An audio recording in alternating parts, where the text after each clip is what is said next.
No, that's what you do though in an earthquake. You get in bath. Why would you get in the bath? Whoa, hang on. What did you? Oh no, it's under a table, isn't it? Why would you get in the Wait, bath, is it Ree? getting bath or under?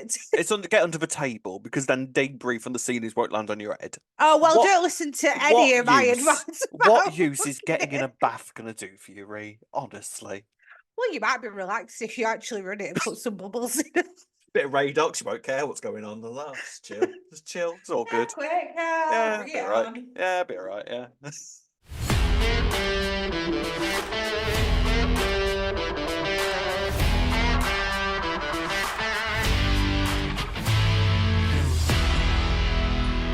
Greetings, EastEnders fans, and welcome to another episode of Albert Square After Dark, your weekly EastEnders podcast. This week, discussing the episodes broadcast between the 20th to the 23rd of May, 2024. Hello, you're right. Good, excellent. Nice to hear it. Good, all right. I don't need your life story. Chill out.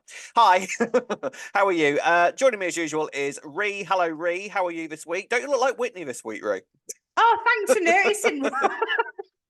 So, I put some hoop earrings in if you're listening, right? And a bit of a darker lippy. Yeah. And I thought I'd try to go for a little bit of a Whitney look. And I thought Rob had noticed straight away. And he just went, "Oh, Ree, you look lovely," which is nice. Thank you, Rob. But clearly I don't look Whitney enough. Which, can I just say, is more than I ever get off of Ree. I have to drag compliments out of Ree like wild horses. That's not true. Well, it mainly it's perfectly is true. It's perfectly but true. I'm just Ree. clinging Who on is to the the fact man in that this relationship? Last week, I told you that you looked lovely, actually, but that was probably the first time in a year that I've said it without I'd argue. without you having to prize a compliment out of me. Right. So we are back this week, and we have said goodbye to Whitney. That is the end of Whitney Dean. And I'm going to miss her. I am genuinely going to miss Whitney. I'm very much going to miss Shona McGarty, who is such a fabulous actress. Hopefully she will... She's great. Yeah, she seems great on anything you ever see her in, doesn't she? Yeah. Now, obviously, what we as EastEnders fans want is for her to sort of go away and do her thing, you know, have a bit of a sing, have a bit of a dance on Strictly, go eat a willy in the jungle or something, and then realise, you know what, I miss Walford. I'll come wondered back. where you were going with that then, Rob. Start an OnlyFans and then come back. No. Oh dear. But yes, I would argue it's been a bit of a contentious exit for some. I think so. It would appear so, yeah. Yeah, looking online, I think some people have had a few issues with it. So we'll go through it and see what we thought about it. But it is what it is, and I'm going to miss her. And I'm going to miss her with those hooped earrings. Yes, which you are so beautifully encapsulating this. No, but I do look. That is Whitney, though, isn't it? Like that is part of her. She had her hooped earrings in properly this week as well, didn't she? Like, I did notice. Huge, they were huge things. definitely out this week. You could play hoopla with those earrings at times, couldn't you? So we have a few things to discuss before we get to Whitney's exit. So let's get on with this week's Albert Square After Dark. So, let's begin with talking about the Knights and Junior, and they are now aware that Junior has some extended family that George is related to. He's discovered that he's got a grandson, Xavier. Xavier's cute, by the way. I think we've got a new entry for cute kid on Walford. Yes, Xavier. I think Xavier Knight's an amazing name. I hope he's still there in 20 years. He could be the king of Walford, Xavier Knight. Love it. I'm going to really struggle to say Xavier because why? My cousin's called Xavier. You want to say, don't you?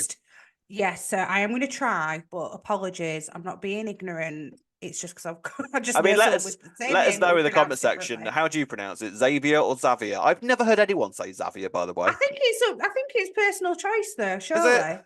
Yeah. Yeah. Well, that's what my uncle and his partner called him. So yeah. Well, fair enough. So yeah, I mean, to be fair, a lot of this week was all Whitney. So all the stuff that kind of went on in the background didn't kind of feature as heavily. I feel like the night stuff will kind of continue into next week now that they know about Monique and Xavier. By the way, Elaine has once again moved a load of complete strangers into Linda's home without asking her. I know it's terrible, but it just made me laugh because it's just like, does she not care at all?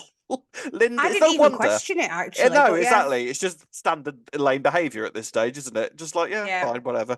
It's no wonder, bless her, that Linda is attached to that flask at this stage because she's just surrounded by strangers. Why would you move two people and a kid into the Vic when Linda's going through what she's going through She's with the been alcoholism. hospitable, though. I thought she was doing a good deed, but then again, I didn't even consider the fact that Linda's there and Ollie, Yeah, Ollie and who doesn't like Ollie who change, doesn't bless like him, change. and Annie. Good. And not only that, they've kicked Ollie and Annie out of the bedroom to Yeah. go and live in Linda's room, Yeah. haven't they? So they can have, Even though Junior like, it's all right. Quite like that hotel, you know. Like, No. it's all right, you know. No, Elaine's like, no, I insist. Didn't you come? Yeah. So, bless her. I mean, yes, the whole Elaine thing. Good deed. Well, family, you should be able to make room for family. Yeah, but then Elaine's sort of got her own family to be concerned about as well. You know, look, Rob, it's her priorities. Elaine's priorities have never been her top priority. Their properties can home a lot of people, though, in Walford. Well, come on. There is like 11 people living in the Vic now. I was just going to say, how many are there? Right, so you've got. How many there are? Let's kind of assume that George is going to be back in there pretty soon. Okay, so you've got Elaine, George, Linda, Ollie, Annie, Anna, Gina, now Monique, Junior, and Xavier, and somebody else, and Tyson as well, the dog. I could have said the dog. And there's somebody else as well. Oh, and Johnny. So Johnny, of course. And Johnny's there as well. That is a lot for what is it? A 3-bed flat above the floor? Yeah. I mean, to be fair, the properties in Walford, like you say, have always been somewhat TARDIS-like. The Slaters had about 28 people in their house at one point, didn't they? Yeah. So, but it's just funny to me. Some people, the whole Elaine thing does make some people genuinely angry, but it just makes me laugh that she just doesn't even consider it. It really doesn't enter her head for a moment. Yeah, but I still see it as a nice deed, but I totally get what you say when you think of it like that. Yeah. So, Junior is sort of kind of still a little bit apprehensive, I think, about dealing with George. He's sort of kind of slowly starting to thaw, I think. I think the sisters are having a big sort of part to play in that, and he's kind of really, I think he's enjoying having Anna and Gina back in his life as well. Yeah. Gina is doing, I think, what we thought that Gina would do is sort of being a little bit more cautious, a little bit more standoffish, and sort of being like, I don't trust you yet. Let's see how you get on a moment. Whereas Anna is just sort of like kind of flowers and daisies and just loving life as she always does. But the big thing kind of revealed about this week was the fact that he has completely and utterly just kept Monique and Xavier a secret from everybody. And Monique didn't know about this, and the Knights didn't know about this. So you've kind of got to wonder what exactly is going on with Junior at the moment. I feel like there's stuff that we don't know yet. Well, he likes a secret, clearly, doesn't he? You know, he's got no problem in sleeping around. So I think I can safely assume that Monique and him don't have an open relationship like we pondered last week. Not at all. Not at all. I thought it was more telling that he'd not told Monique that he'd not told his family about him. Like that's the worst part of it, I think. Even though obviously he should have told the family about. Yeah, because what was his plan that they were just never ever going to meet? I don't know. Well, yeah, it sounds like it, doesn't it? It does sound like it. I mean, there was a little interesting moment with Bianca and Junior this week because Bianca sort of came face to face with Junior and his family this week, and you sort of wonder, was Bianca going to drop it there and then? Bianca, by the way, is staying around, it seems, for now, and I thought that she was going to go off with Whitney, but at the moment, it seems that Bianca is sticking around. Now, the original, I mean, the original announcement for Bianca was that she was back for a short stint. I think, back for a short stint, and I think we just assumed that will be when just to sort of accommodate Whitney's exit, and then she'd be going off with her. But it seems for the moment Bianca is sticking around. Now I can't help but wonder whether Bianca's last sort of hurrah will be messing up the Junior stuff, and then she'll go. See, I thought when she saw them in the calf, she looked at him and then she noticed Xavier and and then stopped herself. I don't want to be Otherwise, if she'd not seen Xavier, I think she would have said it there and then. Which is unusually considerate for Bianca. Let's be fair here. Considering what Bianca got up to this week, I'd argue that's pretty reserved for Bianca. I think people underestimate Bianca, though. I think she's we'll talk about that. We'll talk about that later because Bianca, for me, I think she pushed her luck a little bit this week, but we'll get onto that later. With regards to the night, so where do you see this going from here? I mean, they've apparently just moved into the Vic now. So is this now the new arrangement in the Vic? Where do you see it going? Are they going to move into Whitney and Zach's flat or something? Like which place on the square are they going to live in? Because they're not going to live in the Vic forever, surely. You'd think, surely not. I mean, I think I can see Zach moving out of that place, maybe moving back in with Sharon and Martin, maybe. That's what I was thinking. Yeah. So that will then leave that flat open for the new Knights to kind of go into. That would make sense because you can't have 11 people kicking around the Vic for ages, can you? Surely. Or maybe Linda will move out. No, Linda won't move out. She's got wine on tap, hasn't she? Well, yeah, exactly. Like, why would you? But then this is something maybe to sort of consider for a moment and sort of throw out there. Is Linda going to stay in the Vic forever? Because it seems like basically the Knights have now taken over the Vic, and her and Johnny are basically like the only sort of remaining Carters left there. So can you see them moving out, or do you reckon that she'll stay there? Possibly if she does decide to stop drinking there, to be fair, because you would want to remove temptation. I know she's done it before. I mean, it's the worst possible place for an alcoholic to live, right? Never worked for Phil. Literally. Never worked for Angie. So it's not going to work for Linda, is it? No. So, yeah, I do want... There is a part of me that sort of wonders if is Linda's future in the Vic a bit shorter than we think it might be? But then with how much Junior seems to hate his dad, would he want to live with him permanently? Probably not.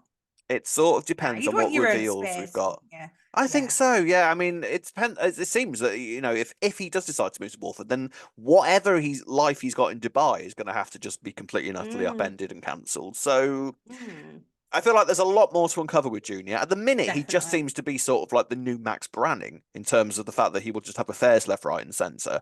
Yeah. So he doesn't seem like a nice guy, does he? There's elements of him that you sort of think, I don't know about you, sir. I don't know if you're 100% a nice person. Because if you're keeping your family completely a secret, and let's be honest, if Chelsea had said yes, he'd probably have slept with Chelsea at some point as well. I think he's kind of got his eye on Chelsea at the moment. Bianca obviously happened. So it's sort of like, are you just a Lothario, or is there something else that you're keeping from us? Is it as cut and dry as he's just someone who's just going to sleep around non-stop, or is there a reason that he is the way he is? He's going to have an affair with Cindy, isn't he? Come on. I mean, I won't put it past her. I know you love Cindy, but I won't put it past her for a microsecond. When she decides, I can't have George, so I'll just have your son instead. Yeah, you'll do. Yeah, let's be fair. Now, there was a nice moment between Elaine and Cindy this week. I really enjoyed that scene of the confrontation in the Beale kitchen, where Elaine basically seemed to say, right, I've dumped him. Off you go then. If you want him, go off and have him right now. Show me that, show me what I think is wrong. Prove me wrong. Go and have him right now. And Cindy's sort of like, no, because she didn't exactly deny anything, did she? She sort of just like, she basically said, yes, I still have feelings for him, but George will never trust me again, which, if I'm honest with you, I don't think would reassure Elaine all that much. No, to be fair. No. Because what that's basically saying is, George doesn't trust me that much, but if he starts trusting me, then that's a different conversation. Yeah. I don't know with Cindy though as well. I think she knows that it won't. Right now, the timing's not right for her and George, and she's quite cushy with Ian. She has, but then I thought it was quite telling that how she described her relationship with Ian to Elaine this week, where she was basically like, Ian's safe. We might not have the most exciting love life. And it's sort of like you can almost see her choking on those words as she said them, I think every one of Ian's partners described him in that way before. It's a pretty standard way. Bless Ian, but he's no beast in the bedroom, is he? You kind of get that impression. You kind of get that. Although him and Jane seem to have a good time, actually. Yes, in fairness. Yes. I think that's every pot has a lid. Exactly. and maybe. I mean, Adam Woodyard has always said that he reckons that Ian's true love was Cindy, which I thought was quite interesting, considering the plethora of wives that Ian has had over the years. You sort of wonder, why would it be Cindy the one that had you shot? Is that really? Do you reckon that Ian is that desperate? I kind of get it though as well, but then Cindy does not return that love, does she? No, let's be honest. She's sort of there as a. And then Cindy's true love is George. I think. Yeah. Oh yeah, 100%. Or David. I'll just throw that one out there. We saw a little picture of David this week on the slideshow, and I'd love to see David back. I think pretty sure David was in. Yeah, David and Carol. Bring David and Carol back. I'd love to see David and Carol back. Anyway, so I think the Knights, we'll just sort of see where this goes. I am very interested to sort of see where it's all going to go with that, because a whole new family essentially turning up. That's exciting. And then the moment they've moved into the Vic. So let's see how it all plays out. But much to come, I think. And Junior's mum could turn up yet as well. Yeah. And what secrets are we going to uncover there? I think there's a lot to uncover, isn't there? Lots to unpack, and I'm very, very excited. Wow. Lovely. Right, ladies and gents, let's move on to the next story. Okay, the other sort of biggest story to talk about before we get to Whitney will be the Kat and Alfie thing, and then sort of talking about Freddie and Big Mo's return. Now, Kat and Alfie I feel like, I hate to use a catchphrase, any minute now. Sort of. Yeah. Genuinely, it feels like any minute now. Kat is sort of kind of feeling like, no, we're not back together, but she clearly wants to be, right? I don't know what, she's just sort of holding back because she doesn't want to get hurt again. But she's fighting it a bit too much, isn't she, Kat? She doth protest too much, as Shakespeare once said. But do you know what I find funny about it all, right? What's that, She doesn't want the kids to get the wrong impression, right? That they're back together, and she don't basically she don't want to mess the kids around, does she? No. But she's happy to just move out of the flat, move back in, move move here. That's all right. But although I'm saying it out loud, actually, kind of fair enough that she don't want them to think that they're back together is a bit different. The thing is, everybody, it's not just the kids, everybody is just assumed that, seeing as though they're living together, they're back together. I think everybody is like that. She keeps getting comments dropped on her and go, "Oh, you and Alfie, all right? Are you?" Like that. That's Kat and Alfie, though, isn't it? It's Kat and Alfie. That's what everyone assumes. Yeah. Yes, they're up there with Posh and Beck, surely, aren't they? In some regards. Yeah. So. I mean, there was some nice stuff here. I liked the scene in the restaurant where they were sort of bantering together. You sort of forget sometimes how well Jesse Wallace and Shane Ritchie play off each other, actually, don't you? Because they have just got perfect chemistry together. They have. Whether you are a fan of Kat and Alfie or not, and I'm sort of the opinion, I feel like Kat had sort of moved on from this a little bit. There was a side of me there's a side of me that sort of feels like Kat has done enough sort of independently to sort of warrant going off in a new direction and doesn't necessarily have to fall back into Alfie's arms whenever he turns up. But, at the same time, it is just sort of one of those pairings that you're just always going to get, like Phil and Sharon. It's just a thing that is constantly going to kind of keep coming back to. It'd almost be a bit too comfortable, though. Like, what problems would they actually have when they get back together? Do you know what I mean? Like, as a viewer, I don't know what issues they'd actually have. Yeah, but then maybe that's the thing. Maybe I mean, let's be fair. Over the years, they've had their fair share. Couple. Surely not. Surely not. Tommy has very much decided that, okay, you two need to get back together now. So he's sort of playing up a little bit and sort of acting like, why, sort of telling Alfie, like, why don't you just sort of get back together? Well, clearly you still love her, and clearly he still does, by the way. Like, he's not exactly denied that, has he? And Kat hasn't denied it either. She's had that question kind of thrown at her, and she's sort of brushed it aside, but has never actually directly denied it. So, do you know what, though? Do you remember that period where Alfie was absolutely awful to Kat in any way that he could be? Maybe that's stopping her, because I mean, let's be honest, it was quite out of character how harsh it was. It was. But I'll be honest, that's what's stopping me from like really sort of shipping them again. It's sort of like I fully appreciate that Alfie has very much been brought back as kind of the old school cheapy chappy Alfie. The Alfie that we remember, the Alfie that sort of wore the loud shirts behind the Vic and calling people Duchess and Darling and all that kind of stuff. The cheeky Alfie. So that's the Alfie that we've got back again, all right? That kind of dark side of Alfie, I think, has sort of been put to bed, and we just won't speak about that again, I think, has sort of been the arrangement with it. But it does very much seem that certainly Kat and Phil are never going to be kind of mentioned again in terms of, like, as Kat completely and utterly switched off her feelings for Phil. Arguably, you could say, did she ever have feelings for Phil that strongly in the first place? Was it more about the security that Phil gave her rather than Phil as a person? It's... I don't know. No, I think her and Phil ended up being quite a good couple. I did enjoy Kat and Phil. Everything, Kat and Phil, come on. Everything about it shouldn't have worked. It really shouldn't have worked. I've said this before, but the Kat and Phil thing felt like they'd literally taken two names out of a hat and go, yeah, they're together now. They probably did. I wonder if they actually do that sometimes, because some pairings you do get, it's like, there are certainly been... we not had together on the square and who's single? Jane Honey, why not? I mean, there have certainly been some eras where they have... Jane Honey thing ever again. There have certainly been some eras where they clearly have pulled two names out of the hat and go, that'll work. Yeah, let's do that. But I think if this is pretty much kind of setting in stone the fact that Kat and Alfie are eventually going to be back together. And they're not the only ones that are kind of putting pressure on the situation, the kids, because Freddie and Mo have made their triumphant return back to Walford this week. I have to say, I've realised that I've actually really missed Freddie. And I never thought I was going to say stuff like that. When he first came, I was sort of like, oh, okay, yeah, I get what you're doing here. But then, sort of as time went on, I was like, I really like Freddie. And he's such a unique character in a lot of ways, and no more so demonstrated when you watch those little TikTok videos that they did.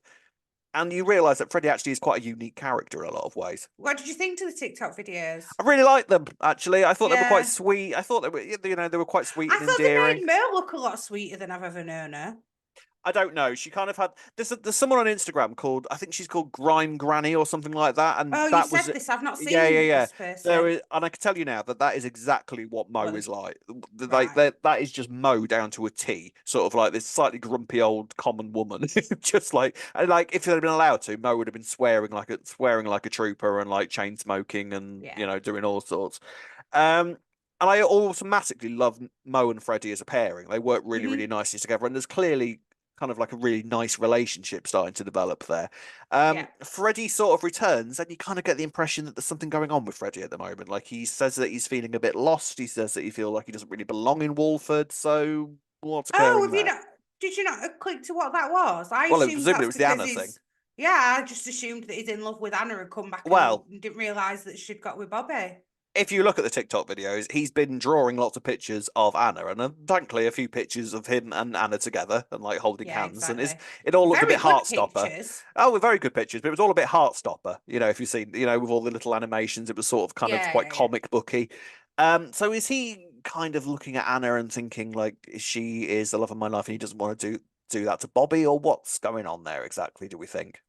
I think he was expecting to come back and maybe pick things up with Anna. He's clearly been thinking about her this entire time.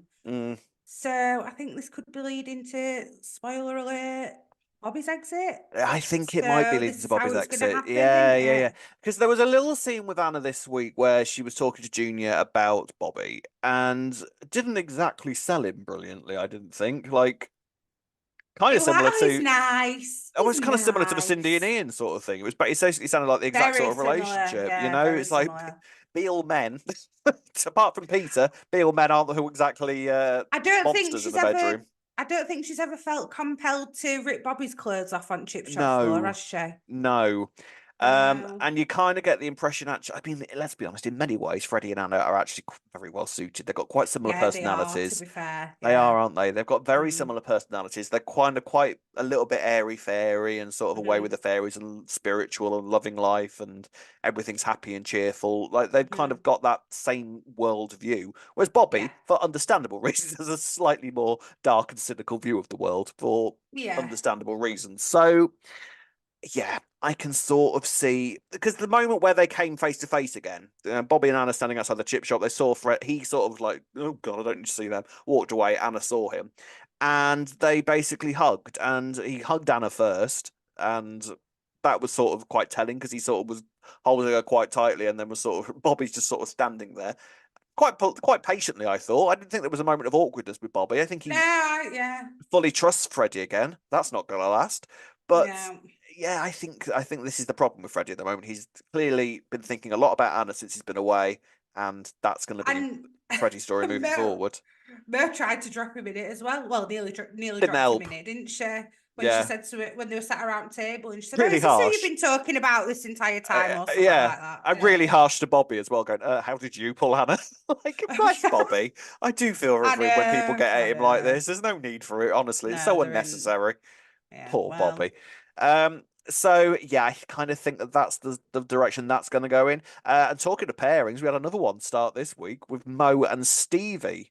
I like this. I quite like this. I do. And again, instantly, Mo was sort of like, well, you're fit. I like you. So instantly started chatting to him. And the pair of them really kind of started getting along. So is this now a new pairing? Or we got Mo and Stevie? Is this a relationship that they've kind of quite quickly fallen into?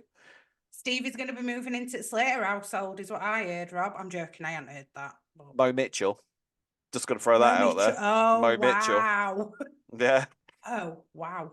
Yeah, no. I mean, two members of the Slater family marrying Mitchells. Why not? They might just end up being good mates or something at least. But it's a nice way to have him have ties to the square that's not Billy or the Mitchells, isn't it? Yeah, well, Fat Elvis clearly isn't on the scene anymore, so you sort of got to wonder. Mo's a human being. She wants, no matter what age you are, you want to sort of have that love relationship, companionship. Yeah. So I can see it happening, and I kind of quite like them together. So we'll sort of we'll see how that unfolds.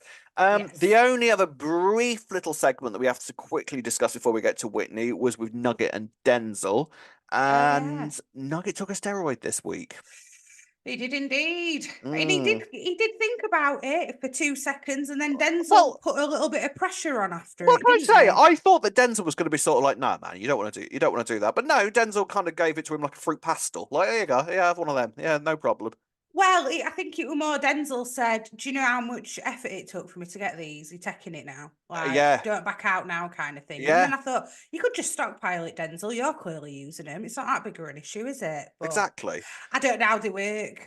I don't know. No. Do you have to keep taking them that I don't know. Anyway. Again, interesting that Nugget sort of mentioned any issues down below, by the way. Has that been a thing? And Denzel was like, no issues there whatsoever. So he's not even being honest with Nugget about the effects that it's going to have on him. So Denzel is well and truly away with this whole steroid thing. Like, he's lying about it. He's lying about the effects. He's lying to himself. He's lying to everybody. So we've got a long way to come with Denzel alone with this. And now that Nugget's sort of been brought into it, I feel like they're going to have 2 very different journeys with it, though, because Nugget immediately wasn't very well after he took it. So yes, that's very true. Well, I've seen a few people online speculating that they think it's going to result in Nugget going to hospital, and then that's how Nish is going to return, because of course we've still not seen Nish.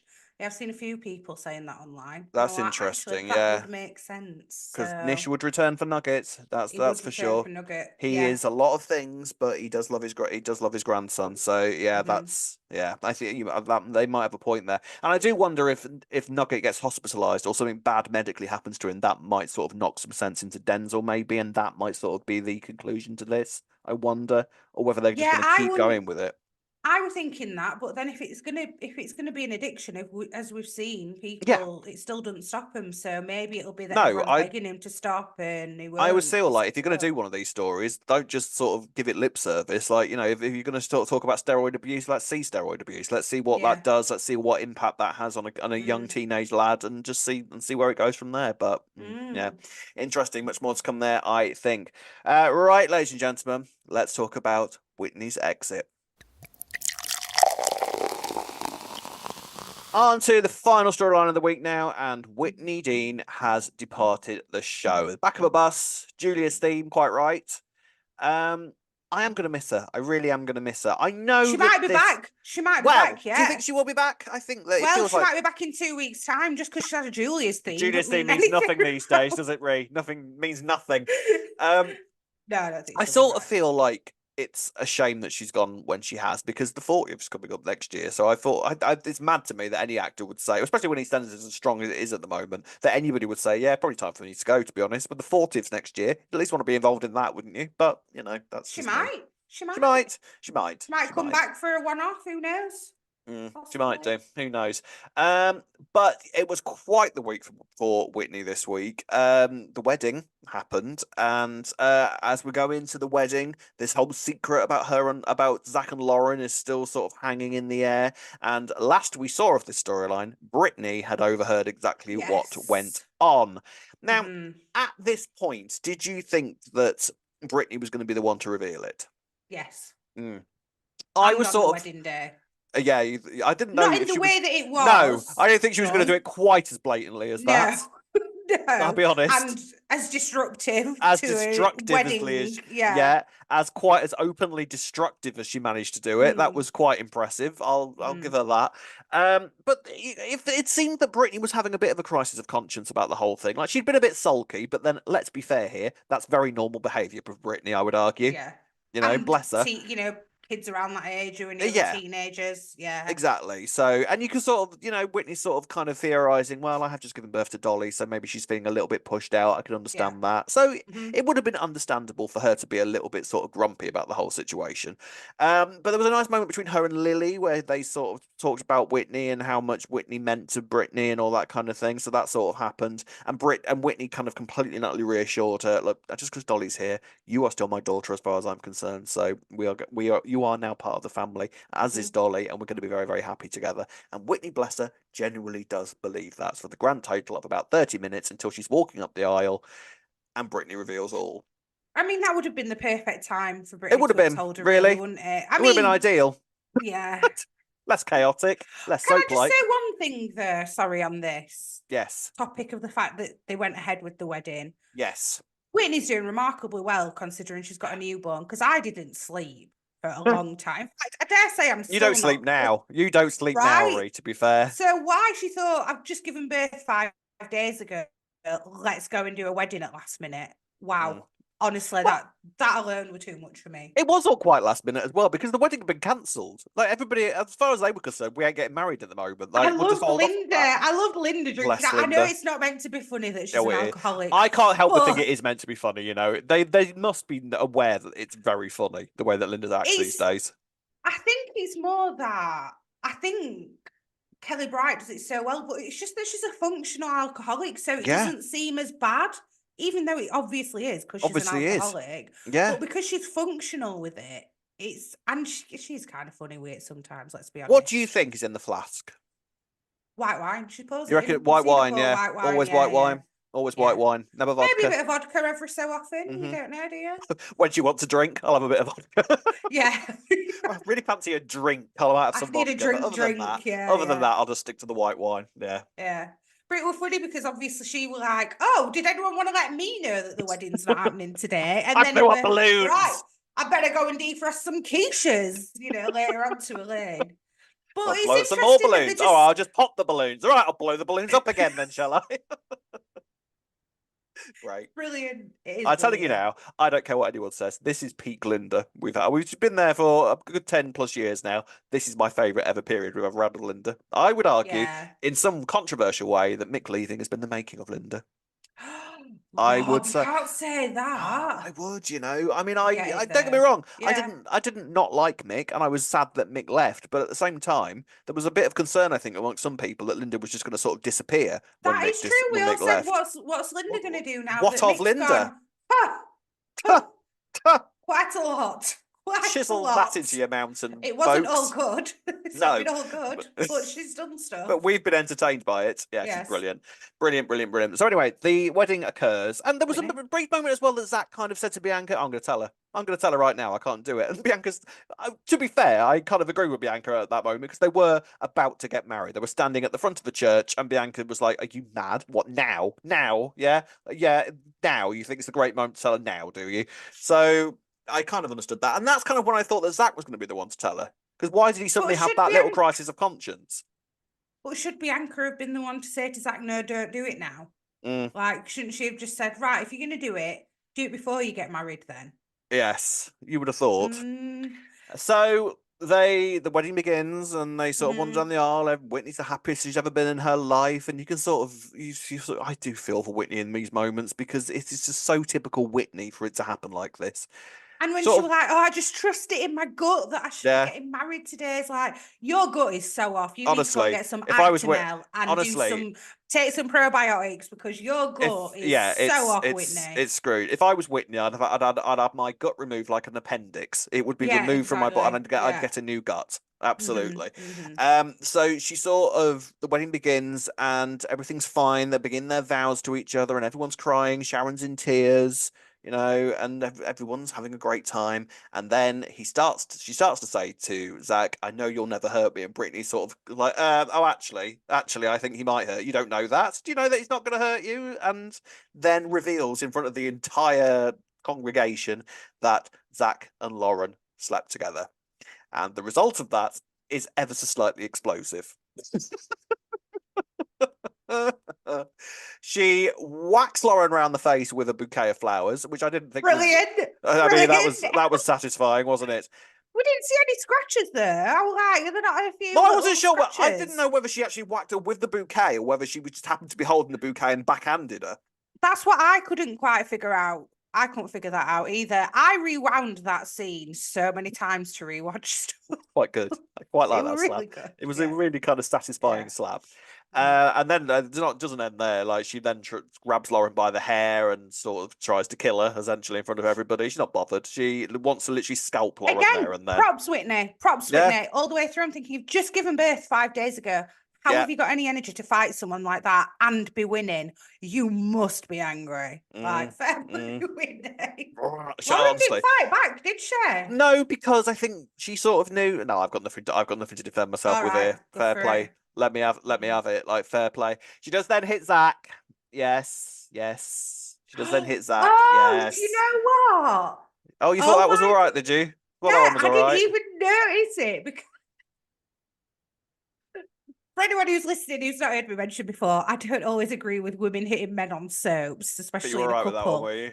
But I was so distracted by Chelsea's reaction. It's him again! Hit him again! That's the bit I rewound over and over because I thought it was hilarious. Right? I'm it's like, not good. That'd be me. What am I on about? Don't you? And we did have a comment from somebody on our Facebook saying, did we? yeah, about the whole sort of effectively it is domestic violence in some way. But I'm actually kind of glad that this scene happened because it gives me a chance to clarify something that I was a few weeks back when we were talking about Kat hitting Phil when she discovered about that affair. And someone said to me that they were disappointed by my reaction to it and saying that, and my. Yeah, I remember that. Yeah, and my response to it actually is that I'm not saying that it's right. Obviously, I'm not saying that. But what I am saying is I fully believe that that character would have done that to that character in that moment. And just because it's wrong doesn't mean that it shouldn't be shown because that's what I believe that character would do. Whether it's right or wrong, no violence is right in some regards. You know what I mean? It doesn't. For the first time, I actually am agreeing with you because it's so in character for Whitney. She would have done that, and Kat would have hit Phil. Kat would have hit Phil in that moment. You know, I'm not saying it's right. I don't know why I was so more outraged with the Kat and Phil thing. I don't know. Weird, isn't it? Maybe it's the circumstance. I don't know. Well, can I just say the tone of it was campus tits as well, and I think that sort of helped that as well. Yeah. It was campus tits, wasn't it? It was very meme work. Like you say, you watched it so many times because it was entertaining. Whereas the Kat and Phil thing was more serious domestic. In the house as well. You know Weird, what I mean? Weird, innit? Yeah, I haven't reached that point. I'll be honest with you. I haven't reached that point where I kind of visibly flinch at that happening in soaps yet. And maybe that's a thing of me. Maybe that's wrong of me. But to me, that is just so soap. Do you know what I mean? I don't think that we're supposed to think of it like that. I don't think we're supposed to look at it like that. No, now you said it though, I'm like, why did I not notice it as much with Whitney and Zach in that? But maybe it's because there were so many other things going. It was a Chelsea comment, I think. It made it funny. Chelsea saved it. Chelsea saved. As long as every single time that it happens, we've got Chelsea in the background going, hit him again. Then I'm sure it's all fine. Yeah. Yeah, I didn't think of it like that though, but Weird, it's true. Yeah. Bad, isn't it? But there we go. Anyway. So that happened. The wedding fight happened. Bianca then also elbowed Zach in the stomach as well. Now let's talk about Bianca. I know you love her, all right? I'll be honest with you. Bianca pushed her luck for me this week. She hasn't been great, really pushed her luck this week. There was a frankly incredible scene later on in the week where Whitney and Lauren have a bit of a conversation in the Vic. And they have a bit of an argument and the sort of set to about some things, throw some horrible things at each other. Whitney goes to chuck a drink in Lauren's face, but then resists and says, oh, it's just what you want in it, puts her glass down and then strolls out. And Bianca then just picks up the glass and casually just chucks it in Lauren's face and then walks out again. Again, it was very funny. It was quite a good scene. But you sort of think, you've got a nerve, Bianca. Honest to God, at that stage, you have got some balls. Because she's genuinely thinking, well, no one's going to reveal my part of it. That's absolutely fine.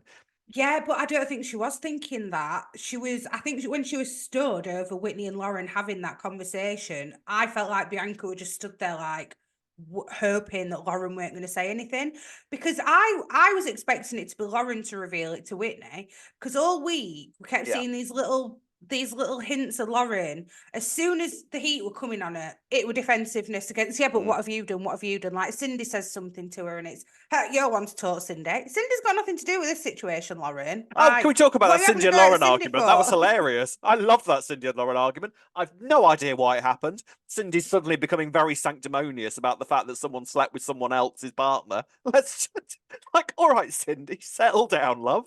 Her and Lauren just hate each other, don't they? That's what it is. Yeah. Keep that. But the fact that Lauren then just like went in on Cindy, and I was like, it's a totally different situation. It's like, why are you bringing? I know that Cindy were having a go at her, and it were a bit of but no reason. Again, moment. No reason whatsoever. I was still, as that scene was happening, I was sort of like, why is Cindy saying all of this? Like, I was trying to think of some connection that I'd forgotten about, but there was no reason for it other than the fact that Cindy just wanted to be a little bit sanctimonious at that particular moment. It was and also the Peter connection, maybe. Yeah, it's the connection, maybe. No, that's what it is. Yeah, They've possibly had beef, then. Yeah, because of Peter and, But it was a weak excuse for what she said. It was a weak excuse for the amount of go that she had at Lauren at that moment, I thought. Yeah, it was. There were no need for her to get involved. But then Lauren gave it back, and I thought, Lauren is now in this panic mode this week because of what's been revealed.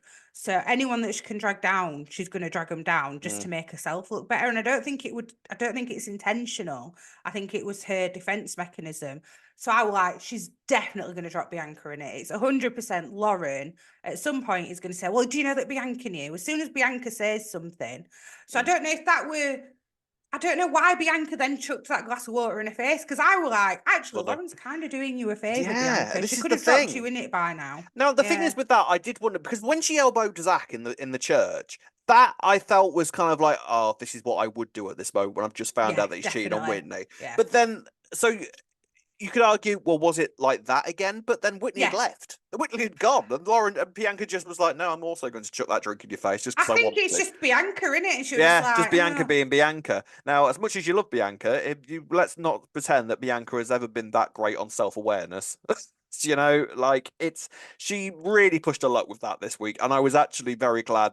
I was looking forward to the moment when Whitney found out that she also knew, and frankly, I would also argue perhaps Bianca didn't quite get the punishment she deserved for that, of how kind of hypocritical she was being throughout the entire week.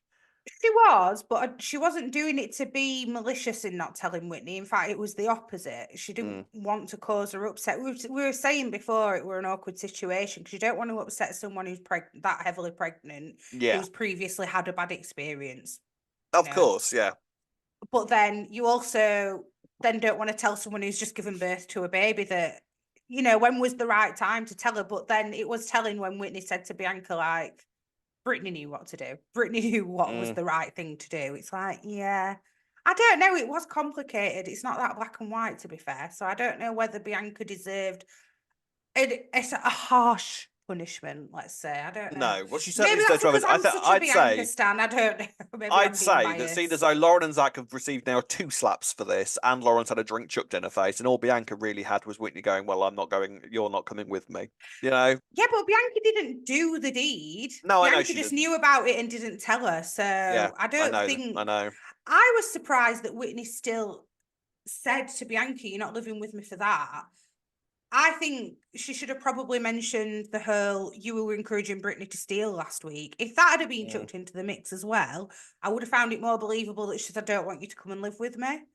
But then when it was just more to do with I don't know. To be fair, it's a pretty big secret for her to have not told her, isn't it? Yeah. So the secret is revealed. Whitney knows everything. The wedding's off very much. The wedding is not happening now. And she sort of strolls.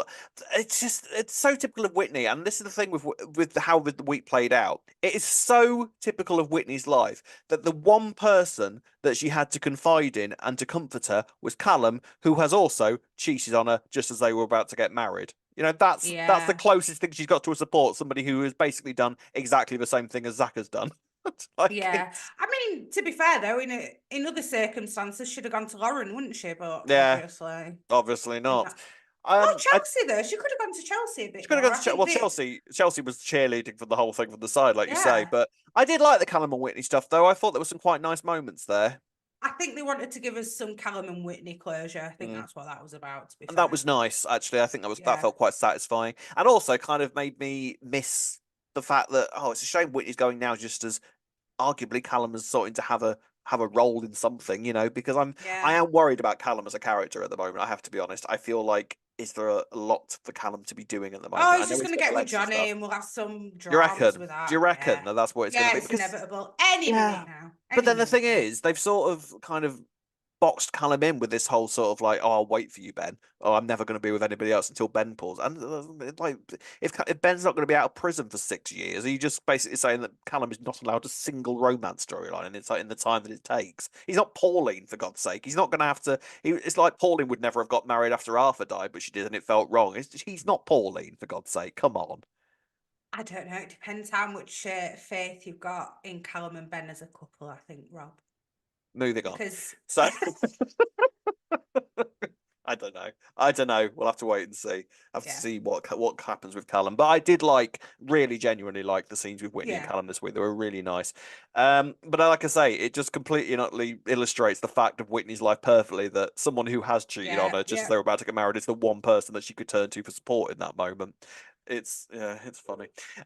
So the wedding's off, and Whitney kind of makes a decision from that point onwards, right? Well, there's nothing for me here, and I think it's time for me to go. I think it's time for me to leave.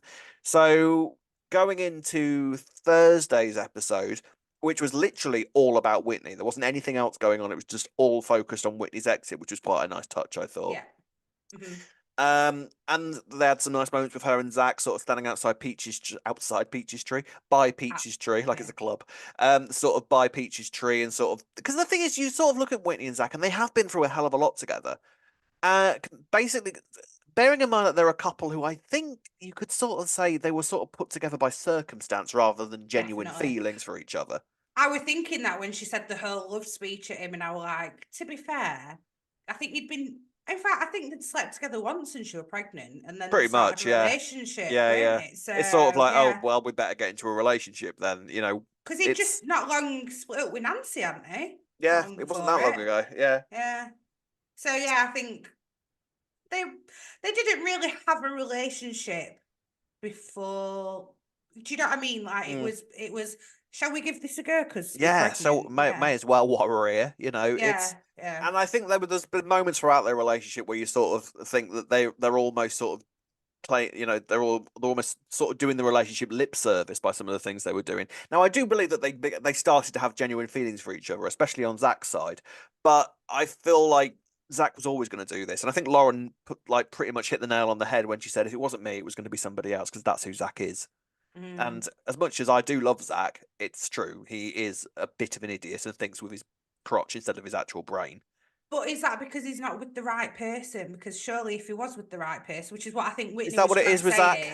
Is Zach's big? Is that Zach's big sort of MO in life, that he will cheat on them until he finds the right one, and he doesn't know that they're not the right one until he's cheated on them?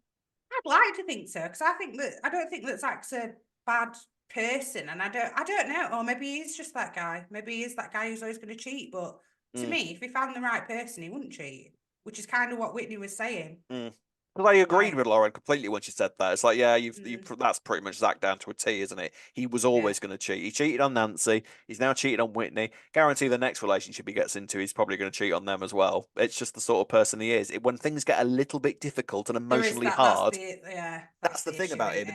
That's the thing with Zach, that when things get a little bit emotionally difficult, he goes off and shags something, because that's his outlet. Oh dear, Zach. George goes and hits people in a fight club. Zach shags something. It's just that is true. No, Linda has a sip of her wine out of her flask. Zach goes and shags something. It's just they've all got the vices, haven't they, when it comes to dealing with things? Yeah, I do all three when things get difficult. Especially them fight clubs. Especially fight club, and I drink wine whilst I'm doing it as well. And then so we sort of go into the sort of the leaving of Whitney. People kind of start picking up the fact that she's off. So they have a really nice sort of little party for her in the Vic. I was kind of thinking throughout the entire thing, actually, this is really quite an understated exit for such a character that's gone through such trauma. And it was sort of revealing us like, actually, this is the happiest ending it's possible for you to have in the circumstances. Yeah, definitely. I know what you mean. It's like, we were expecting more, but then what more? Yeah, I think I was. Well, we did have a lot more. With the actual wedding itself was pretty explosive. Yeah, that was the big thing, wasn't it? And then it's sort of like, it didn't. I think whenever you think of somebody having an explosive exit, you sort of imagine that it's all going to end and they're going to leave the square in absolute floods of tears or dead or something. Whereas actually, this was something as simple as, right, I've had enough of this. I'm off. Oh, we'll have a few drinks. All right, cheers, everyone. Bye. You can wave me off on the bus and off I go. It was sometimes people leave like that. People leave life like that sometimes, and it's nice. And you get Julia Seam as you're leaving, and you sort of have a sort of smile on your face as you're holding your child and your adopted daughter, and all's well with the world, Foster daughter. Foster daughter, sorry, yes. Now, like I said at the start, this whole storyline hasn't gone down well with some people. Well, this is why I said foster daughter then, because can you see why? People. Yeah, I've seen a lot of people online who've got an issue with her relationship with Brittany and her referring to her as a daughter. So right, like saying that it's all. I think the issue a lot of people have got is that it's felt rushed, especially with the Britney side. And I've also seen a few people say, why was the Britney element needed? And I've got to be honest, I'm not entirely sure why Britney was needed. I can see that. I think that I mean, the reason story-wise it was the reason story-wise it happened was because that was like we said about the fact that Whitney and Zach maybe weren't that well suited, is the fact that she, without thinking that much, sort of kind of selfishly, because I need to have this child in my life, disregarding anything that Zach might be feeling, because he did. Do you feel like she sort of pushed him into the sort of the whole fostering thing at the start of?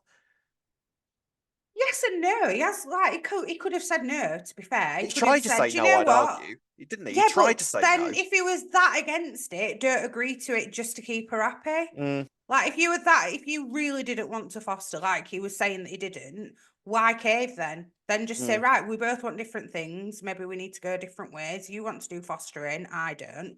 But he didn't. That would have been the opportunity. Been a lot of missed opportunities with that, really, to just speak up when you think about it. Yeah, exactly. That would have been the moment. But then when she did the whole Britney thing, that was just like wrong on so many levels, weren't it? Let's be honest. Morally, I can't believe that she didn't get arrested for it. No one found out that she actually paid Britney's mum to take her. Yeah, I mean, I would argue that, if in terms of this whole storyline, perhaps there's been moments where nobody has completely covered themselves in glory, Whitney included. But I think everything has sort of happened in order for the next segment of the storyline to happen.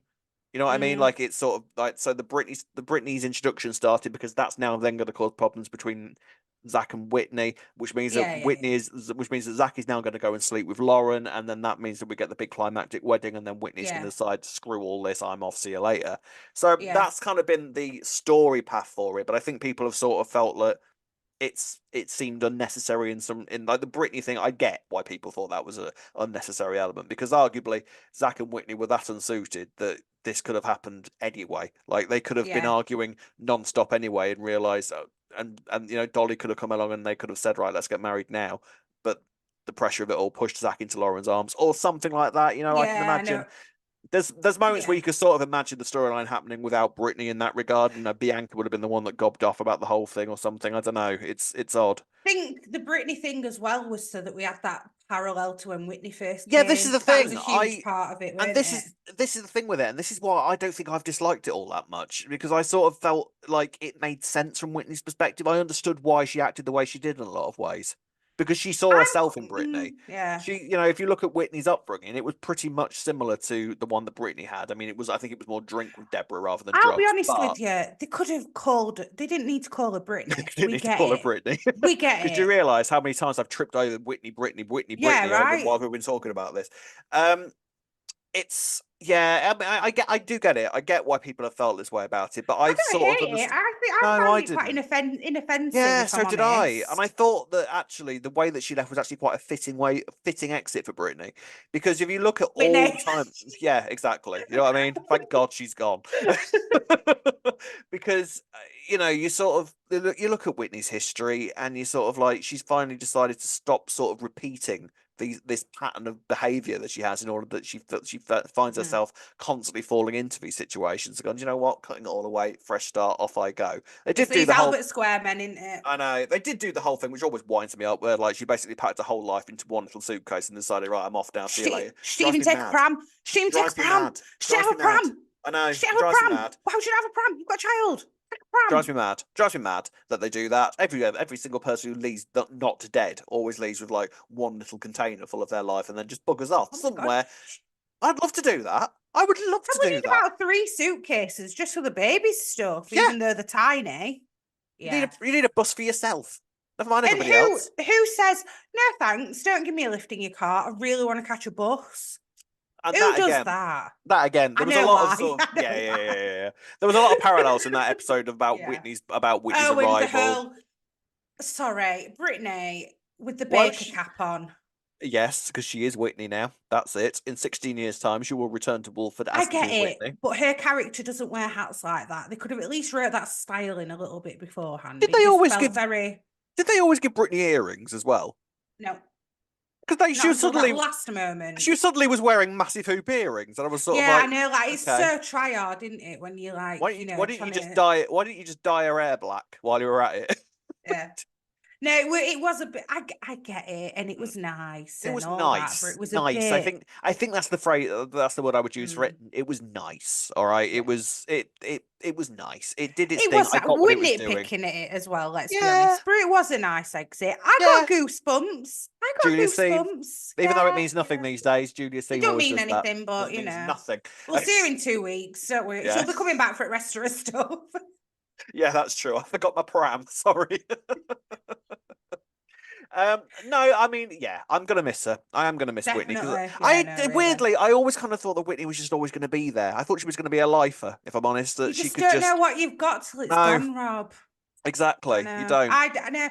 Just thought she was always going to be on that market selling those clothes. So did I. I mean, the fact that it were always Stacey there, and now it's that's Whitney's pitch, isn't it? That's like Whitney's place on the square, and now she's just gone. Yeah, leaving it in Penny's capable hands. Right? Okay, that market store's going under. Tell you now. That's not going to last. You never know. I do. It's definitely not going to last. The other thing, I think some people might also kind of have an issue with the fact that in leaving, it seems like her and Bianca are done for now. Yeah, I wasn't expecting this. I was totally expecting Bianca to be going with her, and I would not be turning away another pair of hands to help with two children. I mean, she's going to Ryan's. She's going to Ryan's, but that's. I don't know if I would fully trust Ryan with 100% childcare, but you know, that's just me. Well, he can help out, to be fair, can't he, along the way? And at least she's secure there, and you know that he's not going to just randomly chuck her out or anything. I found it funny when Zach was like, "You're going to Yorkshire?" I'm like, yeah, Yorkshire's miles away. Miles away. I mean, to be fair, I know it is. Like at the same time though, like Zach has literally just had this child brought into his life, and now she's off to Yorkshire. So that's a bit harsh, isn't it? It is, and he's sort of like, you know, I'll just stay. No, I get it. But there is an element of sympathy. There was a side to me that sort of thinks that he let her go a little bit easily in that. And I think Martin was saying that as well. But then Zach's angle was, oh well, I just want you to be happy, and if you're not going to be happy here, go to Wakefield. It's great at Wakefield, I've heard. You take my baby, that's fine. You know, so there was that element. I get it, because now this gives Zach the opportunity to have breaks as and when he needs, and that's an excuse. I'm off to see Whitney for a bit, and then James Tara has a break. I get that, but this is the thing though. She's only temporarily going to Wakefield. She may end up relocating back down south once she's sorted herself out a bit. So it might not be that far away from the baby, for all we know. Might be she might end up back in Milton Keynes, which is what we were all expecting, weren't it? Yeah, this was the thing. I think we've all thought that Bianca returning, this was basically going to end with Brittany, Whitney, and Bianca all going back to Milton Keynes, the end. You know, and that's not how it's played out, because Bianca is still on the square. Bianca is not anywhere near Whitney at this moment. Whitney's gone and dusted, and Bianca's still kicking around. I also I've missed something along the way, so I'm sorry, Rob. Don't hate me for missing this. I thought Bianca still had a place in Milton Keynes. I didn't realise that she'd fully left Milton Keynes. Yeah, I know what you mean. Because I thought the impression when she arrived was that it was sort of like, oh no, I'm here for a bit. Stay for a few weeks. I'm here for a bit, and then she was a bit sort of cagey about it, wasn't she? And you sort of wonder, oh, was she actually just been chucked out because she can't afford the rent? Maybe. So maybe there is something more with the Bianca stuff that's been I think going. So. And she's got that van that she's supposedly borrowed off a friend. Well, does she not need to give that back? That van drives you mental, and has done from the moment she arrived. Like a That's how she's gonna leave. In the van. Bianca's gonna go selling tacos somewhere. She's gonna be like, I'm gonna live on road, and I'm gonna sell tacos. I can do a greasy spoon job anywhere, she said. Yeah. So there you go. She can. When though? How long have we got her for? I hope for a while, even though she's not been great this week. Love Bianca. I know you love yeah. And she's been in it, so you forget how long Bianca was in it for. You know, she's early 90s is Bianca, so I'm always happy for someone like Bianca to kind of kick around. Even though Bianca at times is not my favourite character, because she is so kind of gobby and She's Bianca. She's Bianca, and like I say, I've warmed to Bianca as time has gone. As I've gotten older, I sort of appreciate her more. But I think she's around for a good few weeks yet. So yeah. see where it goes. Maybe some more Lauren beef before she goes. The junior beef so. to wrap things up. She's got stuff to be getting on with, I think. So, but it doesn't look like it's going to be in the calf because she's now quit, and Vinny was going to sack her at some point anyway. So that's not lasted very long. Where will she go? Chippy, Eel Shop? Who knows?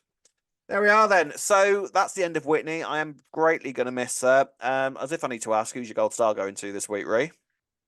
Whitney. Yeah, I thought you might say that. I mean, you could give it to her as well. It's you's made this rule up. It's the last one you're probably going to give her unless she's back in 2 weeks. That's true.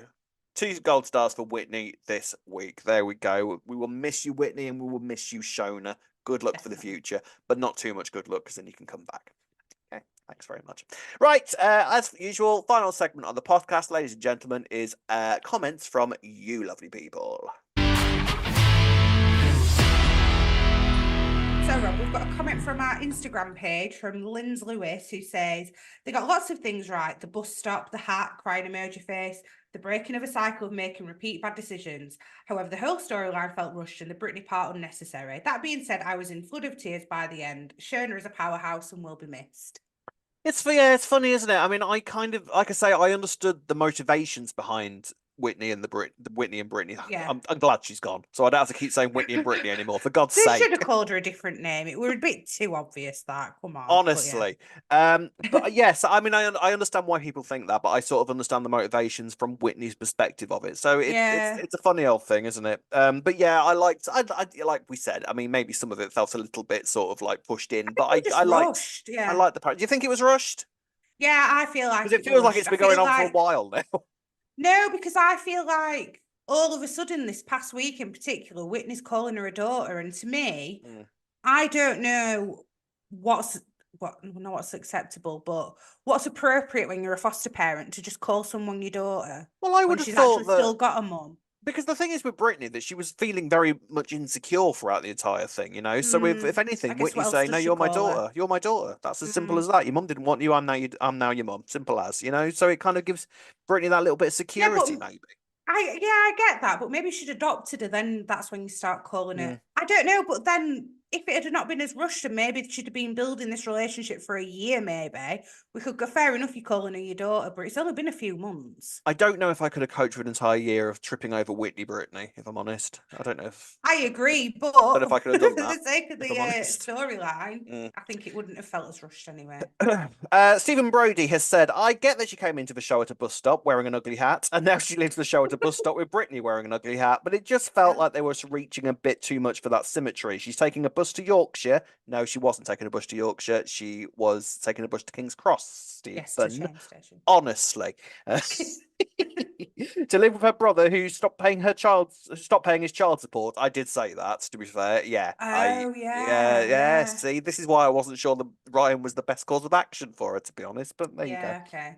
Oh, well, maybe he can redeem himself now with her influence. It was a nice enough ending for Whitney, although the storyline in general has been a bit frustrating in places. What has made me excited is that Bianca is still there. Very interested to see how long she sticks around and what she's going to get up to. I get it. Yeah, I do agree. And yeah, it's been a bit frustrating in places, but I don't know. It's a funny old one. I don't know. I've got another comment from MSLB80 from Instagram who says, "It seemed inevitable given the amount of times people kept reassuring Whitney this was her happy ever after. Loved the episode. This was regarding the wedding. Brought tears to my eyes when she came into the room. Every time she calls Bianca mum, gets me teary." Oh, she looked beautiful as a bride as well, didn't she? Yeah. I mean, Shona McGarty is one of those actresses that you could stick in a bin bag and she'd look gorgeous. Oh, yeah. She is a stunning woman. She really, really is. Yes. Yeah, she really, really is. It's a shame that she's not. Sorry, it is a shame that she's not gone with Bianca when she's just suddenly started calling her mum though as well. Like that makes it kind of but it kind of pronounced the devastation of the betrayal a little bit more, didn't it? Yeah. just to make it that little bit more heartbreaking. Grace Humbles has said, I think her exit storyline was great. She's leaving with 2 children, something she desperately hoped for after losing Peach. As sad as it is, it would have been unrealistic for her character to have left with a happy ever after that included marriage. Her character is known for being strong no matter how many difficult situations she's faced with, and that's exactly how she's leaving the show. The only part I'm upset about was how the writers ruined her relationship with Bianca. It would have been perfect for her to have left with Whitney and the kids. It's a real shame Bianca didn't just tell her straight away when she found out. I mean, there is that. There is that. I mean, it again, Bianca's own fault. As we've discussed. It's complicated. These things are complicated, you know. Next is a comment from Stephen Steppings. I genuinely think they've ruined Whitney. She turned so cold and nasty towards everyone, especially Zach. She pushed Zach away countless times. He was even forced to agree to adoption for her, well, fostering, and she never appreciated him. Cheating is always wrong, but Zach was alone. You think?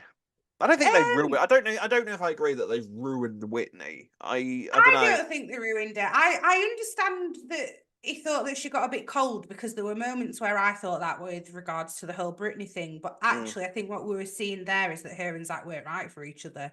Exactly. Yeah. I agree. So I'm not sure. It did seem cold at the time, and it did seem quite harsh to Zach, but yeah, it's showing that they just weren't suited. They weren't right for each other. Yeah, like I said earlier, I think the whole thing with Britney actually was the beginning of the relationships falling apart that was already pretty hanging by a thread anyway, you know, and they just didn't realize it because the whole thing with Peach had really pushed them together, and you know they were dealing with this really emotional, horrible, horrific thing together, and that sort of can mask perhaps a weaker relationship behind the tragedy, you know. It's exactly it's funny. I'm sorry, Stephen, but you've said that he's been cheating but he was alone. Well, I'm sorry to tell you, but if you're feeling alone in a relationship, the answer is to not go cheating. It don't matter if that's how it's made you feel. All right, Jerry Springer. Well, I'm just saying. Ree's final thoughts. No, you're absolutely right. There we are then. So let us know again in the comment section which side of the fence do you sit on? Did you enjoy it, or did you find yourself feeling a little bit frustrated? I kind of got it, but I feel I understand where people are coming from with it as well. But ultimately, sad to lose Whitney and sad to lose Shona McGarty, I think is pretty much my thing on it. But if you would like to send us any comments or any questions or anything of the nature, you can do the following. You can find us on Facebook at Albert Square After Dark, on Twitter and Instagram at E20 After Dark. If you're watching on YouTube, don't forget to like and subscribe. You can listen to us on Apple and all your favourite podcast sites. Drop us an email at e20afterdarkpodcast@gmail.com. And if you'd like to buy us a coffee, you can do so by going on buymeacoffee.com/E20 After Dark. Yes, you can indeed. Thank you very much for watching, my darling listeners and viewers. Thank you very much for listening. Yes, I know what I meant there. Hi. We should be back. We should be back same time next week. Next week, I think we might have a little bit of Panesar drama. They've been quiet for a little while. They've been quiet for a little while, but I think for a while. But things will be heating up again in the Panesar household, I do believe. So join us the next. Join us next week for the fallout from that. While I can still get my teeth in. Thank you. It's goodbye from me. And goodbye from me. See you next week. Goodbye. Bye.